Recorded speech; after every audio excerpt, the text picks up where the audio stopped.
Hey y'all. Happy Sunday. I'm so sad that tomorrow is Monday. Tomorrow is also President's Day, and with the schools being out, I feel like a lot of us should be off of work. I know some people are, but close everywhere down. Just saying. Anyway, let's dive into part three of the Sebastian Rogers missing child case. So, in parts one and two, we talk about the very first interview that Katie and Christopher Proudfoot did, which is Sebastian's mother and stepfather. And then we go over a timeline that I had read through that goes from a few days prior to him going missing all the way up until December of 2024. And I got to tell you, based off of what I've been able to research into today, there are a lot of inconsistencies. Keep in mind though, there is a lot out there. There are a lot of interviews between Seth and podcasters and media stations, and there are a lot of interviews with Katie and Christopher, and different video footages to watch, different or articles to watch. There's so much out there that I don't know if I'm going to be able to get through all of it, but I'm damn sure going to do my best and try because y'all, this is crazy. So let's talk a little bit about the father, the biological father. So Seth Rogers, which is the bio dad of now 16-year-old missing Sebastian from Hendersonville, Tennessee, referred to the tragedy of his son's disappearance as being like a John Grisham novel. In an interview that he did with the Pascal Show on YouTube, approximately 1 month after Sebastian went missing, between the night of February 25th, Sunday, and 6 a.m. Monday morning, February 26th. He mentioned a lot of weird things that were happening, like vehicles following him and his volunteers while they were out boots on the ground searching. They were being followed as they put out signs, handed out flyers. And then, of course, we know the United Cajun Navy had come in to help with search efforts, but then they had to leave and take a step back because the threats they were receiving, not only against themselves, but also against their own families. Seth also discussed in his interview a meeting that he and Katie Proudfoot, Sebastian's mom, had gone to with the TBI, where they were able to view the video footage that was stated to show Sebastian had left with flashlights on the night of his disappearance. But Seth states that the video footage that was initially released to the public was only a very small portion of the entirety of the screen.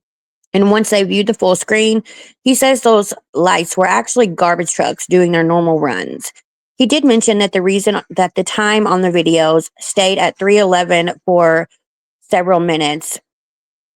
Let me back. So he says that the time on the videos stayed at 3:11 a.m. for several minutes, which would explain why that time didn't align with when the trash trucks typically ran, which was around the time of 5 to 5:30 in the morning, which is super early. They do not run that early around here, just saying. But he thinks people originally released the footage the way that they did with such a very small section for clickbait and follows, which we know people do all the time. There were a lot of crazy things that have stuck out to me with what I've been able to look into today, though. So Seth did confirm that he had done a search with Christopher Proudfoot, the stepfather, one time initially in the beginning due to leads that were coming in on Facebook. They have not spent any time together searching after the fact. And he says that while mom and stepdad claim that they had been out searching, it's not something that he had physically laid his eyes on to confirm that it was happening. But now, all of a sudden, within the last couple of months, they just started searching where people could physically confirm it. And they even had one of their friends using a ghost detector, which seems like they're already feeling confident that Sebastian is no longer alive and with us. And listen, I get it's been a year as of February 26th, but this is your child. And you just don't know until you know. And you damn sure shouldn't be manifesting something like that into existence. Like, what the hell? Another thing that really bothered me with what I have gone through today was the fact that Sebastian had reported to school staff that he was being abused in Katie and Christopher's home. This did result in a CPS visit to the Proudfoot's home, but CPS never informed Seth of this, nor did Katie or Christopher, which is shiesty AF. He actually didn't find out about this until after Sebastian had already gone missing, and he heard it during an interview that Katie and Chris had done in a podcast. I'm hoping to look more into that to find out a specific time frame as to when this original report happened, when CPS visited the home, etc. Because is it possible that Sebastian's disappearance was something that was done by Christopher Proudfoot as a form of resentment? Maybe. Christopher says that the reason he thinks Sebastian went and told the school staff was just because he wanted to get in trouble, but that makes sense. If you are abusing this child, you deserve to get in trouble. Justice should be served. This little boy deserves peace and safety. Allegedly, the CPS worker who did not notify Seth was let go from their position. Seth wound up having to get his own attorney too, because even after the original CPS worker was let go, they still refused to provide him with the CPS files. So he had to hire his own attorney to get those files. And after he read the report about the abuse, Seth stated that Sebastian should have been given a restraining order against Chris and Katie to keep them away from him.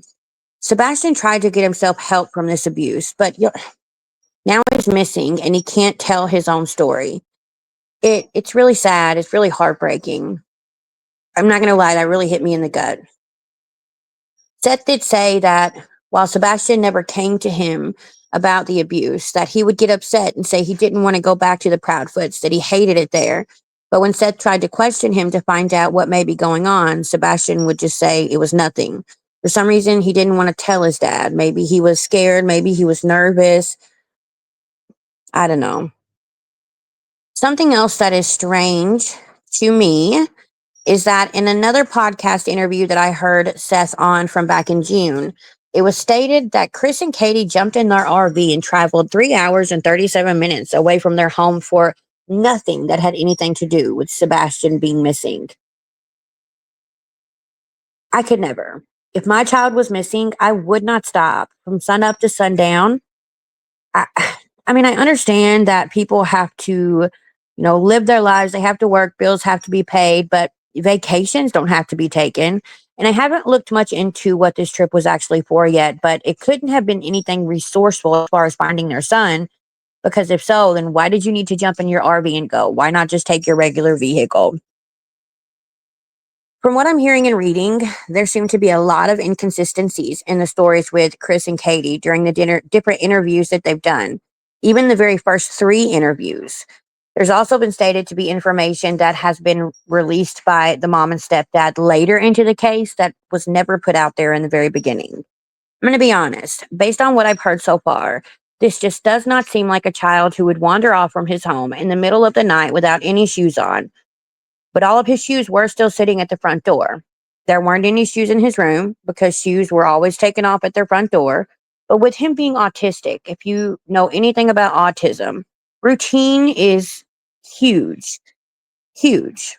So leaving his home to go outside, especially in the middle of the night without his shoes, just does not make any sense. And in the middle of February, in the middle of winter, you know what I mean?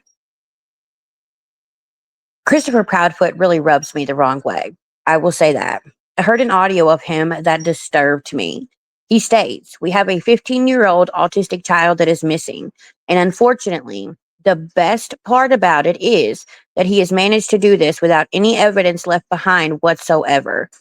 What the fuck? The best part about it? Are you kidding me? Christopher Proudfoot definitely has his own series of issues. His ex wife previously spoke out after he made statements in other podcasts that they had a great co parenting relationship. She made it clear that at this point in time, she is not talking to him, that they do not have a good co parenting relationship. They do not talk on a regular basis. She refuses to talk to him because everything has to be his way. I definitely get those vibes from him. He doesn't entertain any of his conversations because when she used to in the past and she thought a relationship co parenting could be possible, it backfired. Everything she told him, he used against her in court all the time. She had to learn not to trust him. She refuses to talk to him. But again, he tells people on podcasts that they have a good co parenting relationship and they know how to talk to each other. but this is a lie. The more that I go into this, the more that I continue to lean towards what I said in the very first part of this series. Something rubs me the wrong way about Christopher Proudfoot, and I don't trust Katie Proudfoot too much either. I have seen a lot of negative things about Seth Rogers, but from what I have looked through so far, he has been the only parent in all of this that has been boots on the ground from beginning to end. He has been the only parent in all of this that has been pushing and pushing to keep this in the spotlight. So I don't know.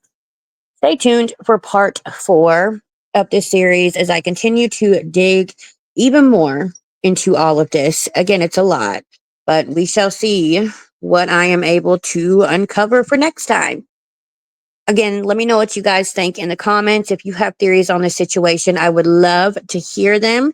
Anything that you would like to share. And I hope you guys have a great Sunday night and an even better Monday. Bye, y'all.